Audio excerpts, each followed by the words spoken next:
சிங்கத்தின் மேலும் விரியன் பாம்பின் மேலும் நீ நடந்து பால சிங்கத்தையும் வலு சர்ப்பத்தையும் மிதித்து போடுவாய். இது எழுத்து பிரகாரமாக எடுத்துக்கொண்டாலும் சிங்கங்களின் கபியிலே தானியேல் போடப்படுகிறான். ஆனால் சிங்கங்கள் அவனை சேதப்படுத்தவில்லை. பவுலின் கரத்திலே விஷப்பாம்பு கவி கொள்கிறது.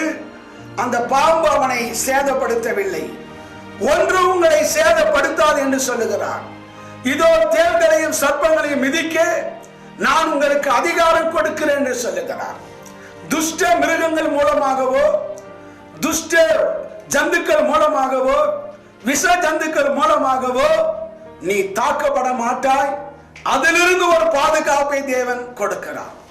இதை ஆவிக்குரிய பிரகாரமாய் மாற்றி இந்த சிங்கம் கர்ச்சிக்கிற சிங்கம் போல பிசாசை குறிக்கிறது, சர்ப்பம் சாத்தானை குறிக்கிறது.